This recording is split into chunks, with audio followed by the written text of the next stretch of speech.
Everyone, welcome again. पिछले video में आप लोग ने पढ़ा और देखा कि किस तरह से इंडियन इंडिपेंडेंस के लिए, भारत के स्वतंत्रता के लिए जो एक्सट्रीमिस्ट और रेडिकल्स एंड जो मॉडरेट्स थे वो किस तरह से आगे आए, भारत की स्वतंत्रता में योगदान देने के लिए वो किस तरह से आए। तो ग्रुप था हीरोज का, वह दो ग्रुप में बट गया था। जो इंडियन रेवोल्यूशनरीज थे वह दो ग्रुप में बट गया था। कौन कौन सा? एक था मॉडरेट्स, ये उस ग्रुप के लोग थे जो किसी भी तरह के वायलेंस नहीं चाहते थे, जो फ्रीडम लेने के लिए किसी भी तरह के वायलेंस को नहीं चाहते थे। इनमें कौन कौन से थे? दादा भाई नौरोजी,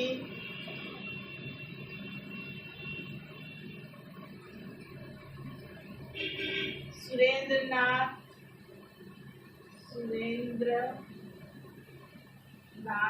बनर्जी,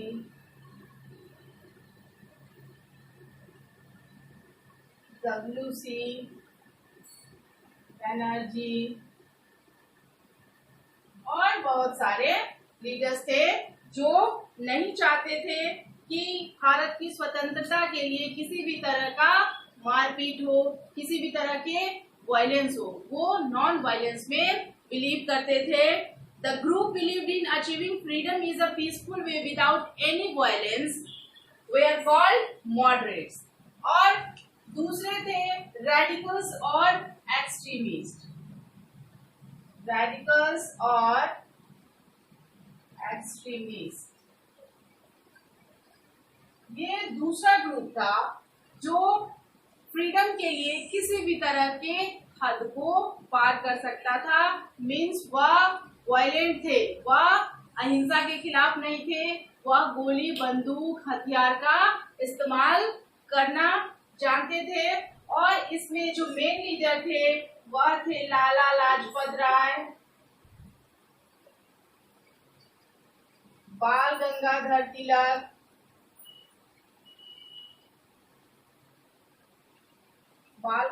तिलक, खुदीराम बोस,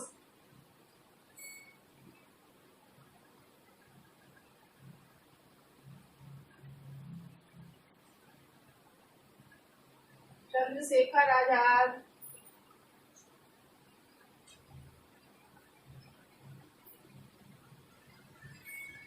और बहुत सारे लोग थे। इसमें बहुत सारी महिलाएं, अलग अलग दोनों ग्रुप में मेन और विमेन दोनों का ग्रुप था। और वो किसी भी हद तक जाकर भारत को स्वतंत्रता दिलाना चाहते थे। The other group adopted the path of violence that tried to achieve freedom from the British were known as radicals और extremists, revolutionaries। वो रेवोल्यूशन करना जानते थे और रेवोल्यूशन भी करना शुरू कर दिया उन्होंने। तो इसके लिए सबसे पहले आज हम लोग पढ़ेंगे इंडियन नेशनल कांग्रेस के बारे में। किस तरह आईएनसी, इंडियन नेशनल कांग्रेस का स्थापना हुआ, किस तरह उसका फाउंडेशन हुआ। इंडियन नेशनल कांग्रेस, इसमें दोनों ग्रुप के लीडर्स थे। Indian national Congress was formed in 1885 in Bombay Presidency। Bombay में Indian National Congress was formed in 1885 in Bombay Presidency by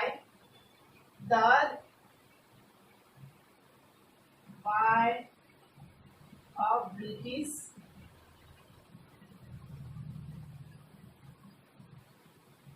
retired army officer A.O. Hume जो थे वह ब्रिटिश रिटायर्ड ऑफिसर थे और उन्हीं की मदद से, उन्हीं के हेल्प से इंडियन नेशनल कांग्रेस का क्या हुआ, स्थापना हुआ।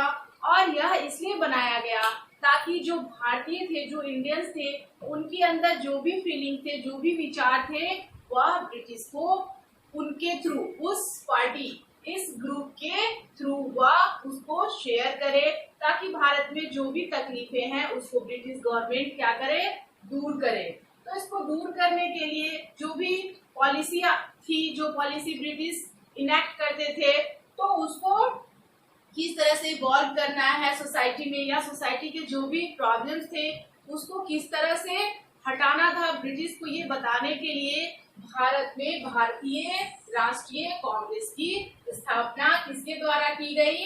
ब्रिटिश रिटायर्ड आर्मी ऑफिसर जो थे A.O.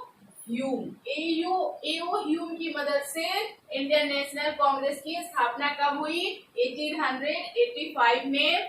और इस सबसे पहले इसका एक जो समिट था, वह सेमिनार सबसे पहले कहाँ हुआ? मुंबई, जो अर्लियर किस नाम से जाना जाता था? बॉम्बे प्रेसिडेंसी के नाम से। और उसके प्रेसिडेंट कौन थे? WC बनर्जी। WC बनर्जी सबसे पहले इंडियन नेशनल कांग्रेस के क्या थे? चेयरमैन या प्रेसिडेंट जिसको कहा जा सकता है, वह थे। The president of the first meeting of the Indian national Congress was held in Bombay. The president of the meeting was WC Banerjee and A.O. Hume was the general secretary. The people of India provided an overwhelming support of the Congress, which laid a strong foundation for this movement. और जो nationalism की भावना आई Indians के पास, Indian के अंदर, उनके heart के अंदर जो फीलिंग आई राष्ट्रवाद की, इसके लिए इंडियन नेशनल कांग्रेस जो था वह बहुत ही क्या हुआ? अच्छा साबित हुआ उनके आगे के रेवोल्यूशन के लिए, आंदोलन के लिए, रिवॉल्ट के लिए। The Congress claim that the British should employ Indians as higher official in administration and bring about political reforms. क्योंकि भारत में जब 1857 का विद्रोह हुआ, उसके बाद भारत की बागडोर किसके हाथों में? ब्रिटिश इम्प्रेस, ब्रिटेन के महारानी के हाथों में चला गया। और उसके बाद भारत का जो भी ऑफिशियल वर्क होता था वह कौन देखता था? वायसराय। और वो जो भी इम्प्लीमेंट करते थे, जो भी लॉ को इम्प्लीमेंट करते थे, शुरू करते थे, वह अपने हिसाब से उसको बनाते थे। उसमें कोई भी हायर पोस्ट पे कोई भी इंडियन ऑफिसर्स नहीं होते थे। They put forth their demand in a polite way due to the influence of the moderates. और जो भी मॉडरेट लीडर्स थे वह पोलाइटली क्या करते थे? ब्रिटिश गवर्नमेंट को बार बार क्या फोर्स करते थे कि जो हायर पोस्ट है उसमें आप इंडियंस को भी इन्वॉल्व करिए, ताकि वो अपने देश की समस्याओं, अपने देश के लोगों की समस्याओं को समझ सके। लेकिन ब्रिटिश जो थे वह पोलाइटली वर्ड, जो पोलाइट भाषा था, जो लैंग्वेज थे, सॉफ्ट लैंग्वेज थे, उनको वो समझ नहीं पा रहे थे, समझ नहीं, जानबूझकर वो उसको नकार रहे थे।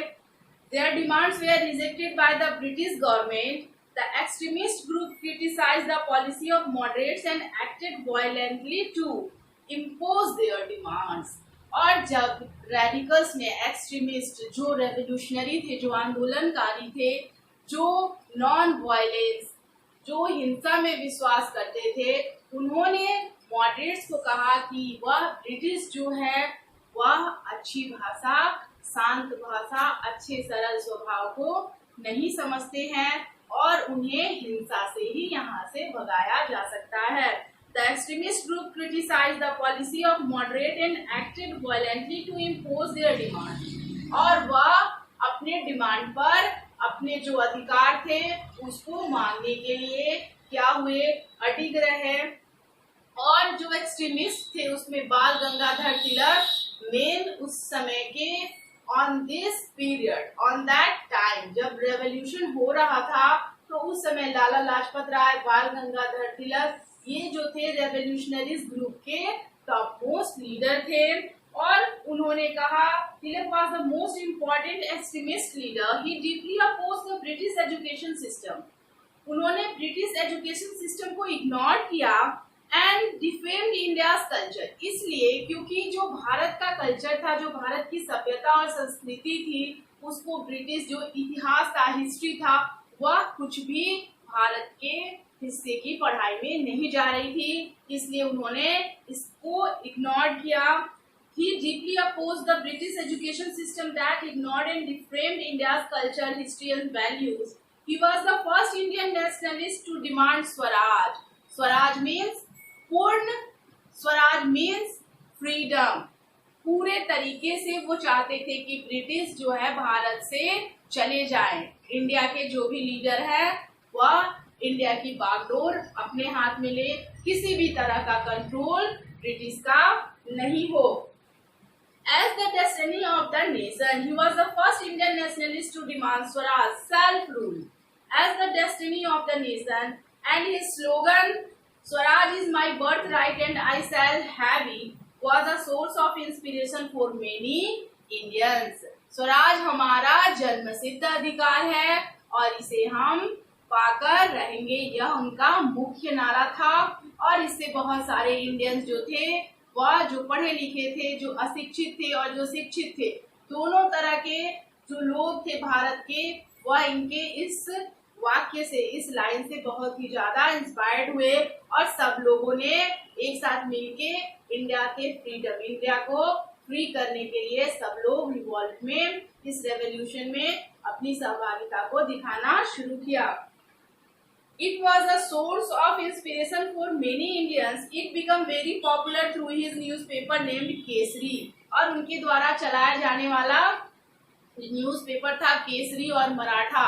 और बहुत सारे जो एक्सट्रीमिस्ट थे और मॉडरेट्स थे, उनको क्रूएलिटी के तहत उनको पकड़ के जेल के अंदर डाल दिया जाता था और उनके साथ बहुत ही बुरा बर्ताव किया जाता था। इस वजह से ये आंदोलन और तेजी से पूरे देश में फैलने लगा। आगे चैप्टर में हम लोग पढ़ेंगे, चैप्टर के आगे टॉपिक में हम लोग पूर्ण स्वराज के बारे में पढ़ेंगे। आज के लिए इतना ही। Have a good day.